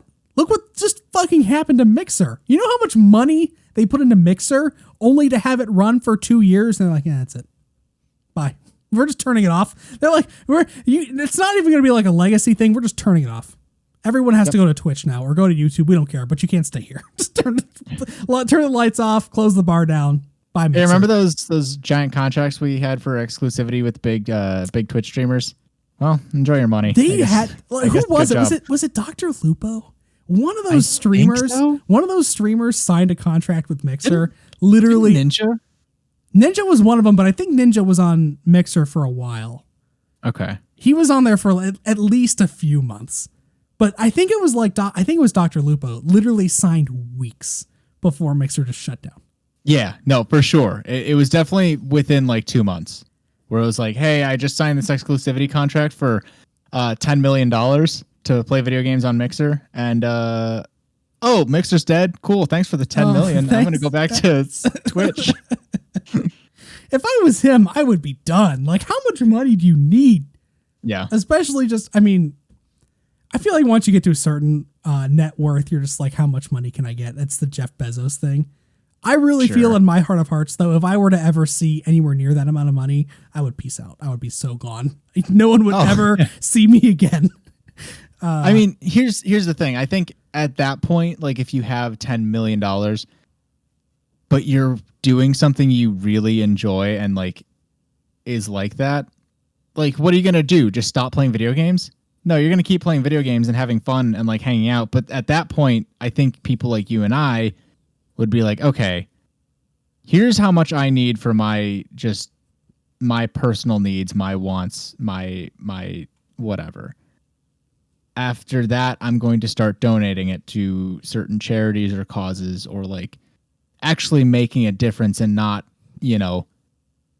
fucking dragon hoarding this pile of gold only so I can sleep on it. What is does Jeff Bezos, is he just literally Smaug now? Like he doesn't. I think so. Yeah. He's no longer. I guess he's still the chairman of the board or whatever for Amazon. But like he's not in control, I don't think, of day-to-day operations of the company. So is he just like does he have a literal mountain cave where he just sits on his gold and waiting for fucking Bilbo Baggins to walk in and be like, get the fuck out of here, Jeff Bezos.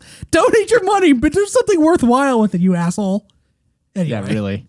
And worthwhile does not mean you are privatizing colonization of Mars. That is not worthwhile, my dude. If there are people starving on the planet you live on, prioritize that, please. For fuck's sake. Anyway, I don't fucking trust Microsoft with Discord as far as I could throw them, which is nowhere because they're so huge. But I don't think that would be very good.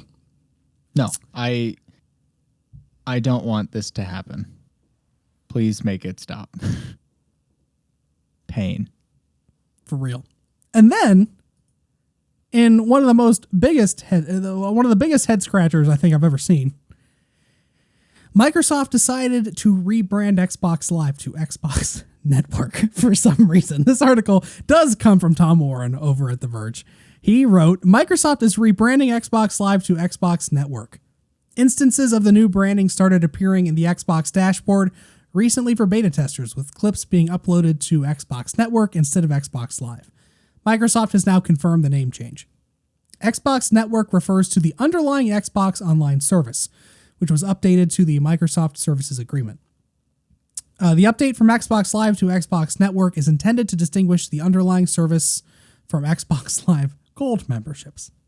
Microsoft has used Xbox Live to refer to its underlying Xbox service since its original launch 18 years ago. Larry Erb, better known as Major Nelson, has been known as Xbox Live's Major Nelson for years, but Erb now refers to himself as Xbox's Major Nelson. Who cares? Who cares, Larry? Goddamn. No, here's the thing. That already shows that Major Nelson thinks it's dumb because he didn't change his name from Xbox Live's Major Nelson to Xbox's Network Major Nelson. Where somebody call the Keeping It Real department. We need the Keeping It Real department at Microsoft to phone in and stop this. It's just like, what is the purpose? What is you're keeping Xbox Live Gold, which is fine, but then what the fuck is Xbox Live then? Does that exist at all? Or do you just have because it used to be you have Xbox Live, which is just you're connected to the Xbox network. You're connected to Xbox's online platform. You have Xbox Live. If you have Xbox Live Gold, you then have access to multiplayer play and all the other stuff. All the bells and whistles. But now you have Xbox Live Gold and Xbox Network. You don't need the Live and Gold. Just have it be Xbox Network Gold. Or like, why are you keeping that name around? It's just so confusing. The other piece is Xbox Live has been around for 20 years. You're telling me you're just going to throw that whole brand recognition away in favor of this network thing for seemingly no reason? It's just like they're throwing in another word for no reason. It's like you have Xbox Game Pass, you have Xbox Game Pass Ultimate, you have Xbox Live Gold, you have Xbox Network now. You have it's too many words, man. Is Xbox's secret mission to confuse its consumers as much as possible? Because we have that with the console names. We have the Xbox X, Xbox Series X, Xbox Series S, Xbox X, Series X.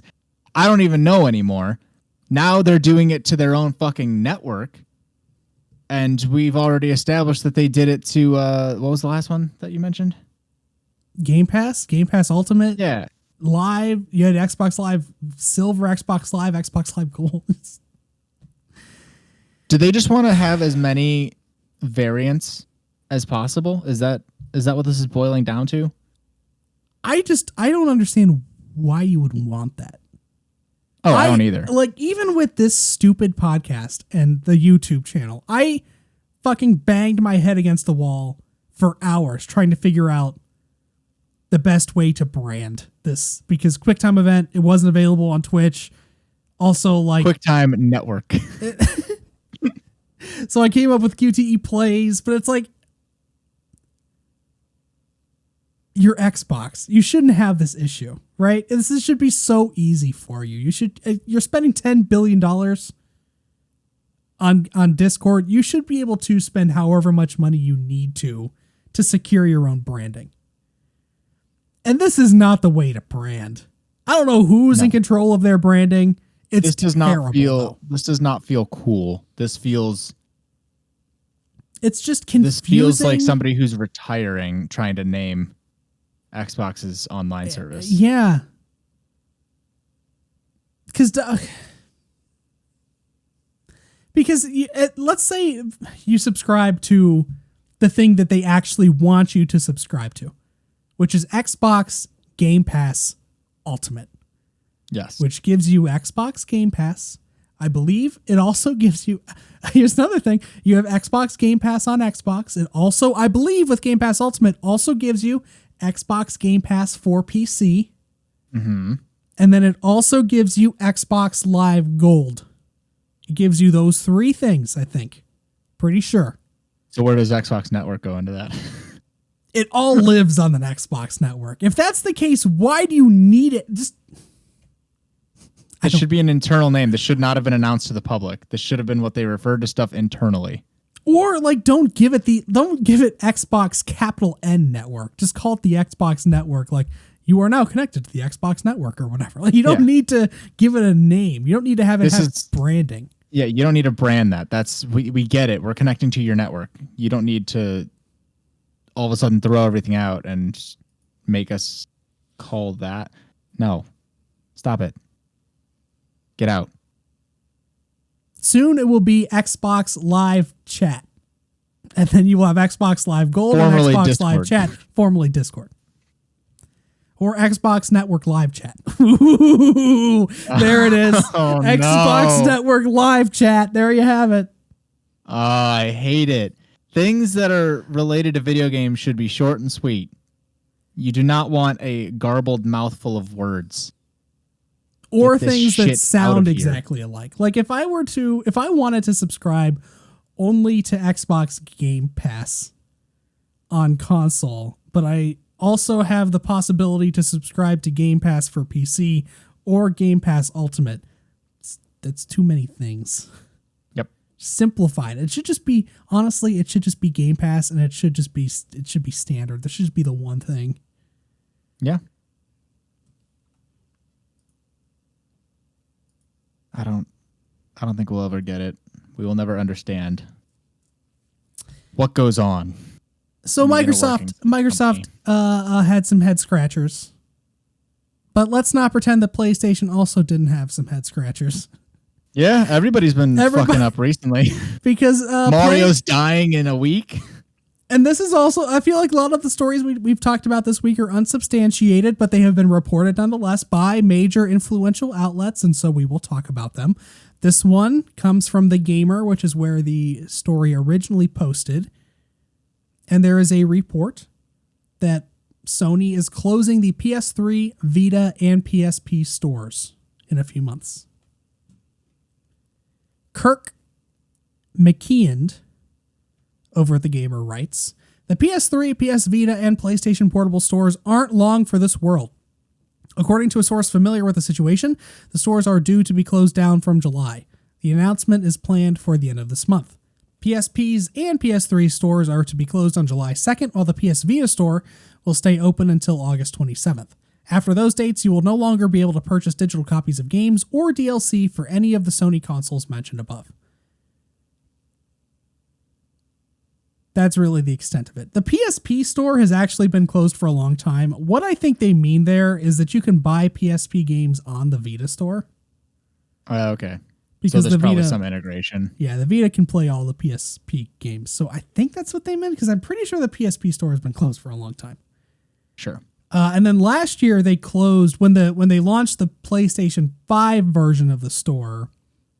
I think it was in November, they also shut down the PS3 online store. So at this point, you can only buy PS3 games on the PS3 itself. Like if you log into the store on your PS3, you can't go to the PlayStation Store on a web browser and buy PlayStation 3 or PlayStation Vita games. So obviously this story broke, and there's a lot of concern because there are a lot of games on the PlayStation 3, the PlayStation Portable, and the PlayStation Vita that are in those stores. They can only be played on those consoles. And if you can no longer buy games from those stores, you can no longer play those games on those consoles. It's also more, it's a bigger deal because all of PS1, maybe not all PS1 games, but there's a significant number of PS1 and PS2 games that are also on those stores that you can play on the PS3 and on the PS Vita.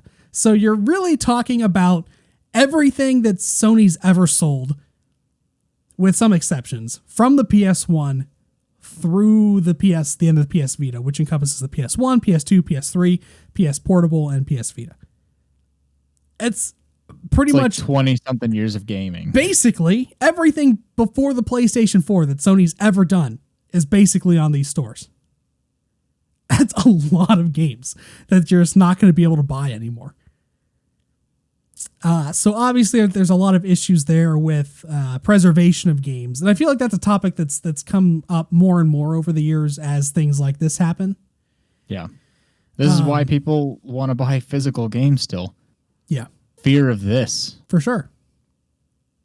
Now, I do want to throw in one other article before we talk any more about this, because there was also another interesting thing that came out this week, which is a patent that Sony has created about older games.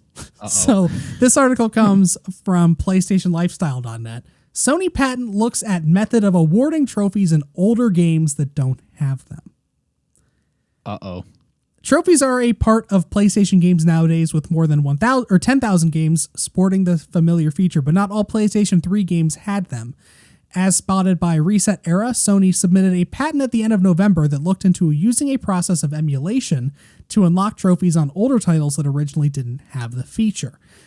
Then it goes into what the actual patent says. Just kind of curious that this broke the same week that supposedly they're looking at shutting down these stores. I don't know that they're at all related. I doubt that they are. We still don't know that they are going to shut down those stores, even though it sounds like they are going to.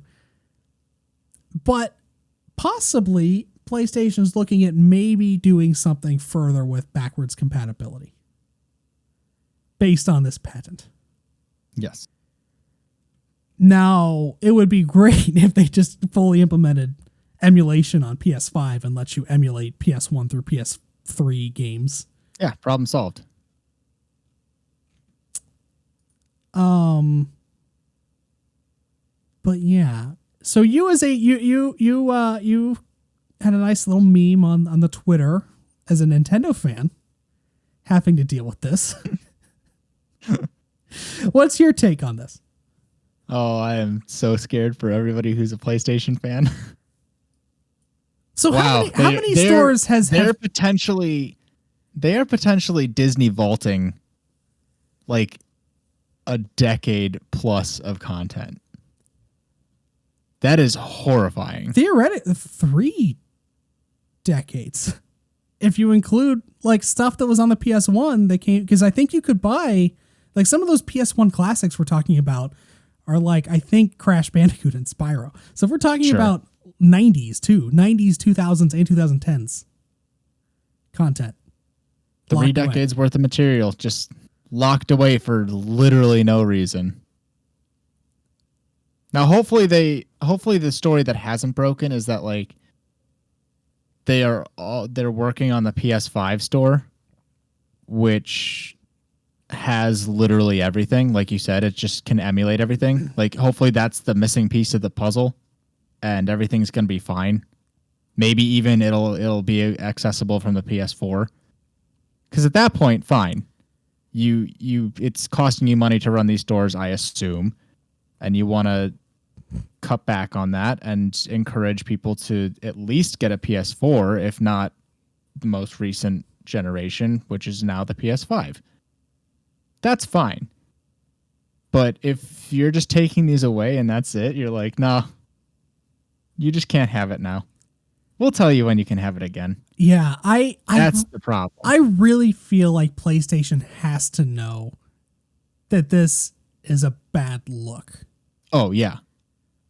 And I do follow, I guess I don't follow, actually. I check up on one person in particular every now and then that I used to follow, who is now, he's a game developer. He does a lot of stuff, but I looked at his Twitter page after this news broke because he does develop games for the Vita still. He's still releasing games on the Vita. Oh, no. And they asked PlayStation, and there's nothing about the Vita store shutting down. Like if that was the case, and they actually just got a new Vita dev kit like this week. I feel like if they were going to shut those stores down, PlayStation would not have shipped them a new Vita dev kit this week. Pulling a real Microsoft there. Hey, we're going to hire you for Mixer. Hey, just kidding. That could be, they could do whatever they want, obviously, but I really hope that the combination of PlayStation recognizing how big of an issue this is, because game preservation is a big issue. Yes. Like they need to recognize that we're talking about their lineage, and sure, I'm positive they sell almost nothing on those stores, especially the PSP store and the Vita store. Like it 100% is costing them more to run those than it is bringing in. Right. And from that standpoint, fine, shut them down. But the flip side of that is that they also need to understand that they are behind the curve with backwards compatibility. Xbox has this shit down pat. They do not. They've tried with PlayStation Now and with some other things that they've done, but backwards compatibility is an issue for them. So they need to realize that, like, there's two sides of that coin there, and both of them are bad for them. So I have to believe that they are smart enough. They have to have the legendary coin flip where it lands on it lands standing up. Yeah. I have to believe that they're smart enough to realize they need a solution. They can't just shut this down and like walk away from it. Leave everyone stranded. Yeah, for sure. The other interesting thing is the timing on this for me, because they're saying they're going to shut down June 2nd, I think is what they said. And I closed the Rings article. a bell. I closed the article. July 2nd. July 2nd. July 2nd and August 27th for the Vita store. We're talking about the summertime. Yes. I'm projecting my own wants and desires. I fully realize that here, and I'm not being biased. I'm not being sorry. I'm being totally biased here and not being unbiased. But wouldn't it just be the fucking hypest E3 moment of all time?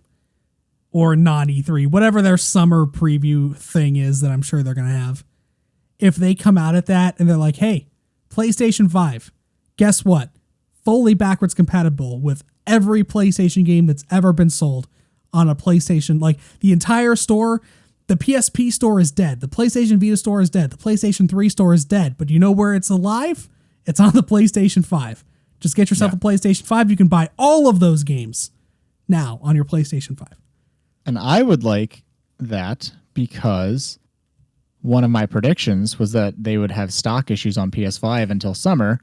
So if they do that, hopefully that means that they are no longer having stock issues. I don't know about that, dude. You see all that stuff about those chip shortages this week? That seems like it's getting pretty dark. I'm ignoring them.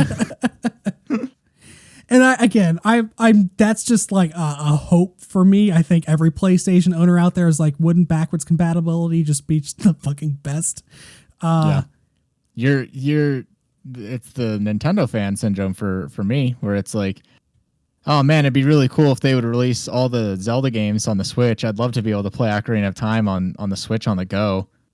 Man, hey Nintendo, no, it'd be a really great idea. You know what I would give you a lot of money to do? Please, I'm asking you to take my money.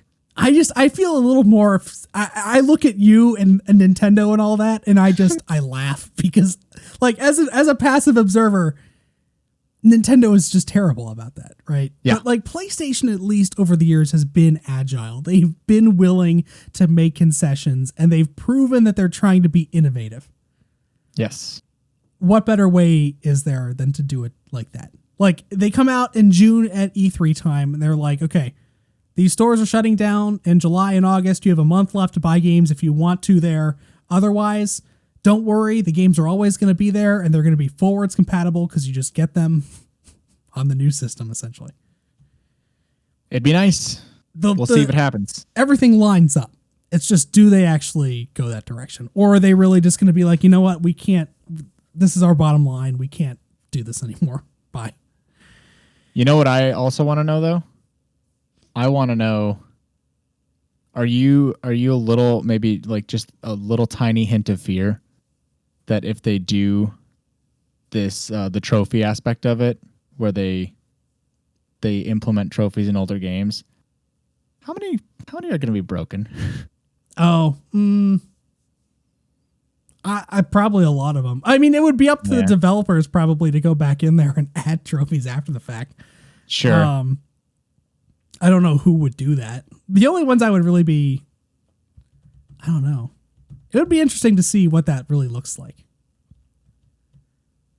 I did, though, after the story broke, I did go buy the 2 Persona 2 games. I bought Persona 2 because I bought Persona 1 last year, whenever that was. So I bought Persona 2 Eternal Punishment and Persona 2 Innocent Sin yesterday. So I have them just in case. In case I ever want to play those games, I now own them. The PlayStation end times. You've Doomsday prepped. I have Doomsday prepped. Are you serious? Adobe Audition? What the fuck? Uh-oh. Adobe Audition stopped recording after minute 40. Thank you for that. I'm going to have to rip the audio from the goddamn video now. Thank God I'm recording that, you fucking Adobe product. Look at what technology gets you. Look at this. Thanks. I'm going to blame Microsoft. Thanks, Microsoft. What do we have left to talk about? There should be an integrated recording thing in Discord. Well, there is. It's just, it's not good enough. Okay. Maybe with $10 billion, it'll be good. In Audition, I like to record. Well, I think that I actually have this feature, but they don't. The way that I'm recording this through this Go XLR makes that difficult. So like there's only one audio source going into OBS. So like OBS, it's all being controlled through this mixer, basically. So there's one audio source. There's one little audio bar on Discord. I control all of the audio levels from this mixer. Yes. This audio interface. If I didn't have this, I could theoretically control each individual track in OBS, but I would have to handle everything. It's just a different way of doing it. That sounds like a lot more work. It's a lot more work and it's less precise. This is much easier to do. With Adobe Audition, though, I can parse out your tracks. So basically, I'm recording both of our tracks independently. Yeah. So I can add EQ and stuff independently on the two of them. Welcome to Tech Talk. That sucks. This podcast on YouTube is not, and on actually just the regular podcast that you get on your favorite podcast services is not going to sound as good as it normally does. Get ready for that dip in quality, baby. Minute 40. All right. Last 3 stories we'll go through rapid fire here. Just little snippets. Let's go. Old Nintendo Switch. New Nintendo Switch. We have an OLED Nintendo Switch model, supposedly with DLSS support from NVIDIA. DLSS is just the new NVIDIA cards, the 30 series cards, run their 4K rendering through something called DLSS and 4K, and they do not HDR. What's the fucking thing with the reflections that everyone always fucking talks about? What the hell is that thing? Ray tracing? Ray tracing, yes. DLSS essentially is it's something in the video card that makes that rendering a lot easier. Okay. Basically. And so the new Switch with the OLED screen is supposedly going to utilize a NVIDIA chip with DLSS support to help with some of that. More stories about this new Switch that is clearly a thing. I'm I am so tired of seeing Switch Pro trend on Twitter. If this thing can comes they out, just admit it, please? Right. If this thing launches in the holiday, when do we hear about it? Like how much leeway do they give us? E3, 5 months. I guess. Yeah, I guess if it's not like a full generation leap, you don't need that much wind up time. Yeah. Just it's like we know about it. Just tell us what it is. Because that's clearly happening. Tell us the name that we're all going to be fucking annoyed by. Because you're going to name it something dumb. The new Nintendo Switch Network. Then we go over to GameStop, one of our favorite topics on this podcast. And we actually get two things. One of them I don't have the article pulled up, but there was an investor call. It was either today or yesterday that everyone was very interested in because of all of the GameStop stock stuff that's happened in the past couple of months. Everybody was like on the edge of their seat waiting to see what GameStop was going to say during this investors call. And there's usually like a Q&A session at the end of it. And the CEO of GameStop came out and was just like, here's our numbers. That's it. Bye. They didn't say anything about anything. So like everybody was really upset with them. Like, I can't believe I wasted my time listening to this GameStop investors call. You should have seen that coming, dude. Oh, with that. Yeah, for sure. The other thing I wanted to mention though, is that Reggie Fils-Aime and 7 other directors on their board of directors or trustees or whatever the hell, just up and quit today. So they're having a change of leadership over at that GameStop place, and we'll see how that pans out for them. I've got to imagine that Reggie signed up for this, walked in the first day, saw he did the thing from Community, that scene where Troy walks in with a bunch of pizzas and everything's on fire. That was Reggie. And he was like, all right, I'm going to be polite. I'm going to stay for a year. I don't want to just join and then immediately quit because that'll look bad on GameStop. That'll look bad on me. I'm a friendly person. I'm going to do what I can, but I am getting the fuck off this sinking ship. I don't want my name attached to this at all. I'm going to put in the bare minimum and I'm going to get the fuck out. I am being polite. And that is the extent of what you get with my contract. It's amazing because the ship is on fire, but it's also sinking. I don't know how those two can happen at the same time. You'd think that the flooding would put out the fires, but somehow it doesn't. They have underwater fires. Sure doesn't. Yeah, there's a Mario level. There's special underwater fires out there. I'm sure you did your best, Reggie. No one faults you for leaving. No. Do you see? Did you read that article that I posted in there from Kotaku about it? There's an article. There's an article. I have it open, but I'm more concerned about the ad at the top. Oh, what's the ad? I have an ad blocker on. What are Doritos 3D? Aren't those like the Cheetos? I'm pretty sure those are like Cheetos. Probably. That would make sense if they're like puffed up. Yeah. Okay. No, in that, so this article, it was written by Ethan Gatch over at Kotaku. Ethan was on a fucking roll this week. He had a couple of stories that were inflammatory towards IGN. He like got us started. I don't think anybody acknowledged it. I don't think IGN acknowledged it at all. But IGN ran a preview this week about that 6 Days in Fallujah game that's clearly just like glorifying war crimes. And Ethan wrote an article about how IGN could just not have run the preview. And I don't think that there's been any fallout from it, but I really feel like there should be because it was full of hot takes. Anyway, Ethan wrote this article about Reggie Fils-Aime leaving GameStop. And in that article, it talked about like all the things that GameStop was going to need to do. And like they were trying to make it a place for gamers to come to. And it was everything that we talked about on that episode of the podcast about 6 months ago. Right before Reggie joined. Yeah, we talked about like, here's all the ways that we could improve GameStop. Like, here's all the ways we could save this company.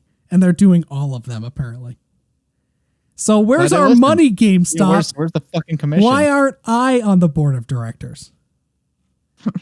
Do you want to be on the GameStop board of directors. Fuck it. Yeah, why not? That's the story. Yeah. I have no prior like standing to I thought you were gonna say I have no pride. That too. I don't have any I don't have anything to lose. Like Reggie has a lot to lose because he's that's true. You know, he has a reputation to uphold, but I have no reputation. Yeah. I'm a rogue. You're willing to get your hands dirty. Spider Cop. Last article for the day, or last news story rather, is that Ikumi Nakamura, the precious bean who entered all of our hearts at E3 2019, when she talked about Ghostwire Tokyo for the first time, has started a new indie studio. So she left Tango Gameworks shortly after that E3 thing. It was like that fall she left Bethesda. And she took a lot of time off, and now she has started a new indie studio, which is amazing. Man, indie studios have rapidly become some of my favorite studios, so I am excited about this. Yeah, and I mean, she's just so fucking great. I love her as just a person, so I'm super excited for whatever she does. I'm also really happy for her as a human being because she, this news story broke. There's like a sort of a short documentary that someone did basically on her founding the studio, and in it she talked about why she left Bethesda, and basically she was in poor health. She said poor health, but she talked about like, there's a quote in like here. Mental health or physical well health? She said she just said health, but I think I would assume mental. Crunch. So she said Nakamura revealed that she left Evil Within developer Tango Gameworks due to health troubles. I started wondering whether there wasn't a way for me to make games while feeling better. I took the decision to quit before it was too late. So you can read a lot into that. I don't want to speculate on her health problems, but in either way, I'm glad that she is no longer in that situation. I think you can read a little into it because the paragraph ends with she used these opportunities to understand what made a good working environment. Yeah. So that screams toxic work environment. Absolutely. And I don't know. I mainly meant like when she said I took the decision to quit before it was too late. I don't want to speculate what that meant. What that means. Yeah. But I'm glad that she's out of that situation. Like, you take the games industry, which is already terrible about working conditions around the world, and then toxic. You put that into the context of the Japanese work environment, which is also extremely toxic, and I can't imagine how that works. Yeah, that's a double whammy right there. Yeah. No, thank you. Not for me, for sure. So I'm glad that she has found her footing. I'm glad that she's doing well. It was kind of cute. There's like parts in that article where she was talking about like after that E3 presentation, she thought that she did a bad job, and like somebody told her, no, she was pure. Yeah, someone showed her like all these like really positive clips about like how much everybody loved her at that presentation, and it was good. So she was a highlight. Yeah, like honestly, yes. So I don't know what she's doing next. I don't know if it's going to be a spooky game. I don't know what she's doing, but I'll be interested. Listen, even if it's a spooky game, I won't play it, but I'll buy it. I'll support you. I don't want to be scared, but I want to support you as a person and creative developer. So you have my money. All right. We got through all the news, I think. Is there any other news that we did not cover that you wanted to talk about? I had mentioned bringing up something that in regards to video game movies, like at the start of the show. Oh yeah, what was that? But you know what? No, you don't get to hear that. Go join the Discord channel because I talked about it there. I don't even know what it was about. It was about Demon Souls. Oh, I forgot about Demon Souls. Yeah. If you want to see my idea, my $1 million idea that seemingly anybody with a PlayStation 5 could make, join the Discord server. Free idea. There you go. Just give me a mention in the credits. Give me a little bit of give me like a cameo. Like I can be in the back somewhere. Just like, yeah. Okay. Special thanks. Well, I think on that note, we will say that it has been a pleasure giving you this podcast. If you liked what you heard, you can find us live on twitch.tv/QTEplays every Thursday at 8:30 p.m. Eastern Time. You can also find this podcast on all of your favorite podcast services, including iTunes, Google Play, Stitcher, Spotify, TuneIn, and more. You can also find the podcast on YouTube, both in its full version and in abbreviated little clippets if you want to look at pieces individually. However, I don't know what that's going to look like this week because Adobe Audition decided to just take a shit on all of our plans. So we'll see how that goes. In any case... How long until one of those podcast services gets bought by Microsoft? You know, Sony has a music division. I wouldn't be surprised if they do something like... I mean, actually, Sony kind of already has a really big partnership with Spotify. PlayStation used to have a music service called PlayStation Music where it was really just like you could buy, it was iTunes essentially, but Sony. Yeah. Then they partnered with Spotify, and now PlayStation Music is just Spotify. Like when you go to the PlayStation Music app on the PlayStation 4, it's just Spotify. Yeah, you log into Spotify. Yeah. So I would not be surprised if maybe that happens officially at some point because there's big changes coming in the music industry too. But that is a topic that we are not at all qualified to talk about, as if we are qualified to talk about anything that we talked about tonight. So brace yourselves. We might talk about it in the future. Oh boy. At any rate, thank you for tuning in. We'll see you all next time. Have yourselves a great rest of the week and a great weekend. See how we did that where we started or we ended. We're back where we started. Yeah. Full circle. That is how we do it. Hell yeah.